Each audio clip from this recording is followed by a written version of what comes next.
Okay, I want to talk to you about what is expected from you. So when we start doing this project, I want to see 4 things almost in every one of them. We can see I want to see solid color, shading, tints, and a transition or a gradient. I'll say both. So when we look at this one here, in the background we see a solid color of this yellow-green. This is no shading. This yellow-green, all back here, it's just one solid color. Now here we can see a tint. So this blue is changing from a dark blue to a light blue. This would be a transition or a gradient where it's going from that's probably a little bit more clear. Well, it's hard in my video, but this is a dark green and it's transitioning into a blue. Okay, so here is another transition of a blue going into a dark green. I'm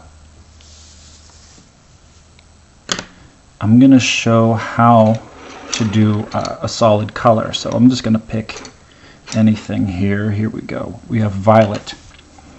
Now, the way that I would want to do it is I turn my paper a lot. And I'm going to go with this line. I sort of trace the borders here and here.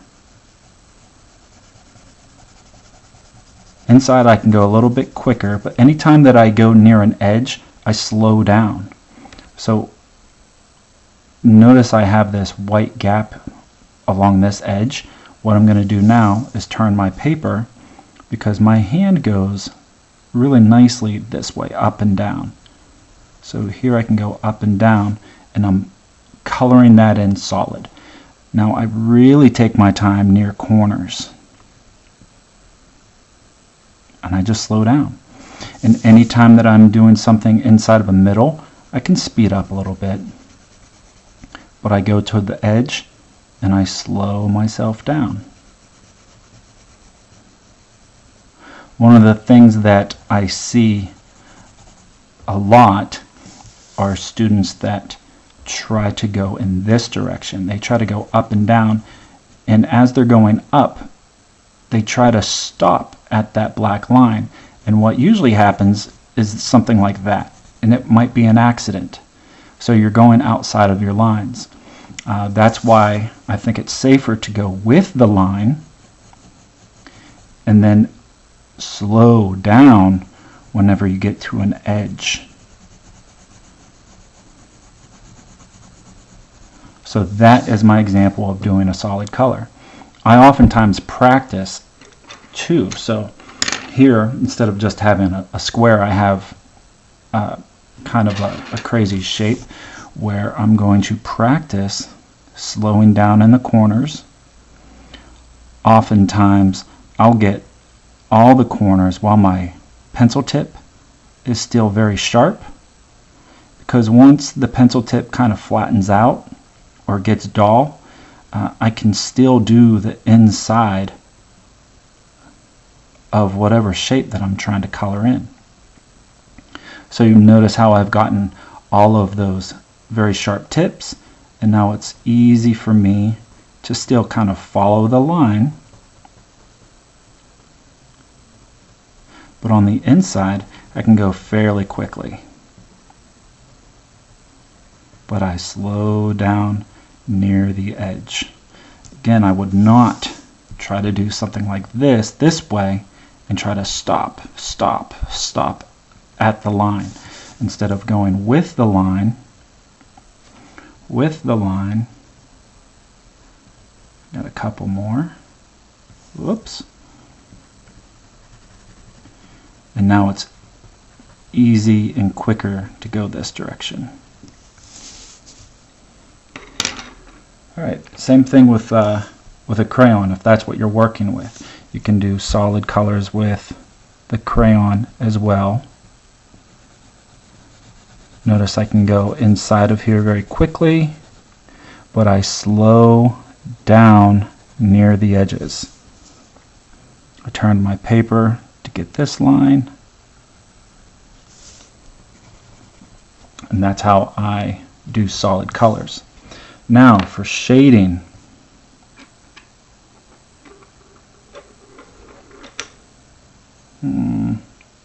I'll use a red. Shading, I'm going to use something called pencil pressure. So right now, if I pull back, if I'm not pushing as hard as I want, this is sort of like medium pressure. Down towards here, I'm going to push a little bit harder. And you're probably going to see some steps where you can see where one pressure kind of stops and another one begins. Here I'm going to go very, very, very light.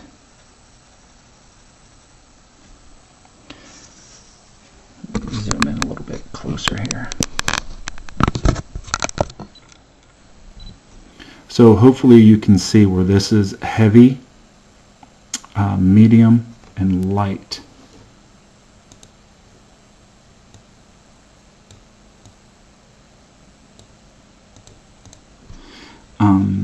Now what I'm going to do is start adding some black. This would be the shade. Black is a very powerful color.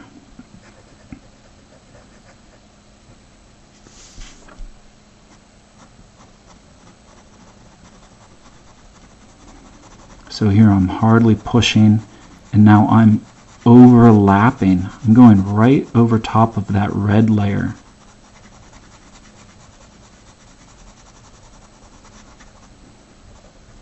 I'm going to go a little bit darker down towards here because I know this is going to be the dark side.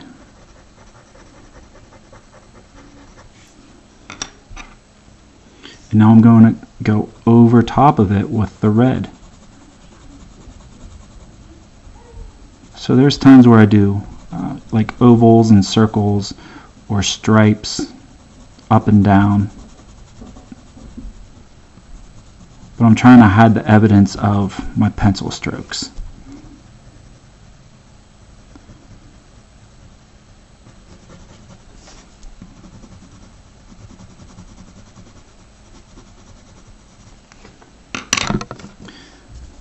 So oftentimes I build up my shading with layers back and forth until I'm happy with it. So what I don't want to see are those steps of, hey, this is where black begins and this is where red ends.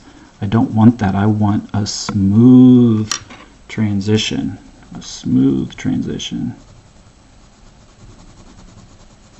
Or I'm kind of blending that out. Alright, so now onto a tint. Now, the last time I used this, it was with green or blue-green.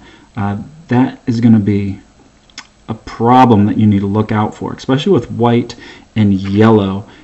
They typically get dirty on the ends. So I sometimes will rub it on my hands to clean off my yellow and white, or a scrap piece of paper and try to clean this up. But right now, it may seem odd, but I will put white directly onto a white piece of paper because this is wax and I want to put a layer of wax on the paper, and I'm pushing pretty hard right here. So you got to pay attention to where you're putting the white down. That was hard pressure, but now this is very medium, soft type pressure.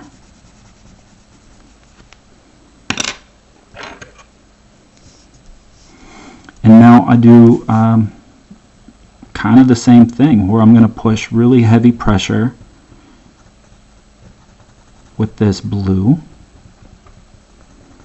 And again, you can see how slow I go in the corners and along the edges. That was hard pressure. Now I'm going to start pulling back where this is a medium. Now there was a pretty hard change right there.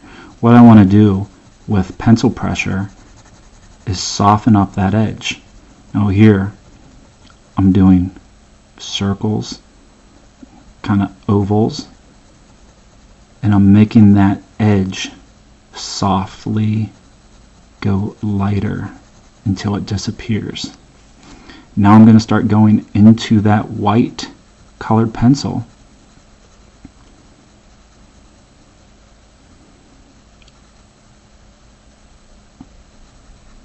And that was my first layer. Now I'll go back to the white. And again, now I'm still doing circles or ovals. Sometimes I just go back up and down. But I'm blending and mixing that blue to create that soft transition.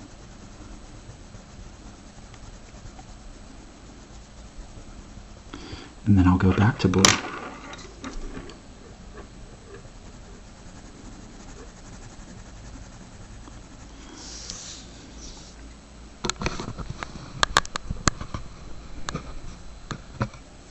Okay, now I'll go over crayons and mixing the transition and gradient of colors in the next video.